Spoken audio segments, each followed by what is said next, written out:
Hello, everybody. This is Tim here again at BoomStick Critique here with another freaking James Bond review. Figured I'd go ahead and jump in and get this one good and good and started. We're here with Goldfinger. I'll just go ahead and give my rating. I can give this movie 4 stars as well, but I will admit, in my opinion, this is the weakest of the films I've seen so far. Um, this film is more campy than the last film. Honestly, to me, this film feels like a 60s Batman style James Bond movie. The last film had some campiness in it. This film has even more in it.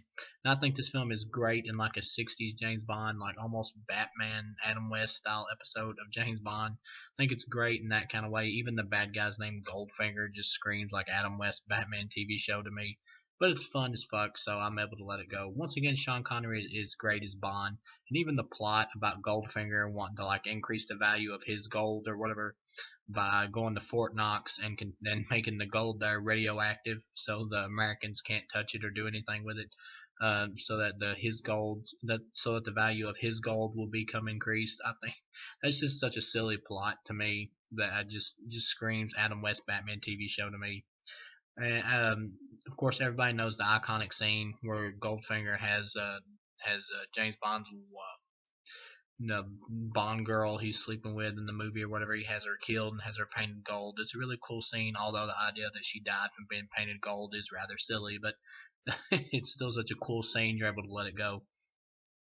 Cool things about the movie: James Bond gets a badass car in the film with lots of tricked out Q gadgets, which is really awesome. Also, you get Odd Job in the movie. Odd Job is amazing. I love Odd Job in this movie. He's awesome. He fucking has his hat with it's metal, and he can like fucking throw it like a frisbee and decapitate shit.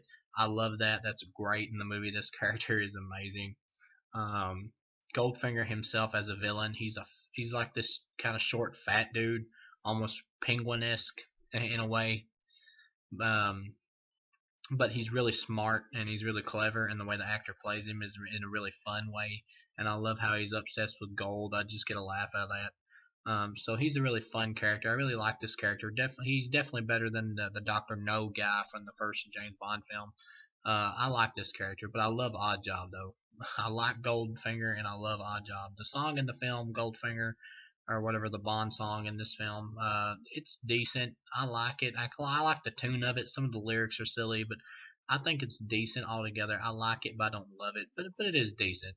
Any bad things about the movie? I don't like how Goldfinger has like a strong female working for him in this movie named Pussy Galore of all names, which is a great name. I love that name, but she's pretty much a lesbian in the movie. It's really strongly hinted at that she's a lesbian. I'm fine with that. That's great. I think it's awesome that there's a lesbian bad guy in the film or a lesbian character in the film. I mean, but like James Bond, like she just throws his advances back in his face because he keeps trying to hit on her to get her to turn over to his side. Tries to use his James Bond charm, but it won't work on her because, well, she's not in the man.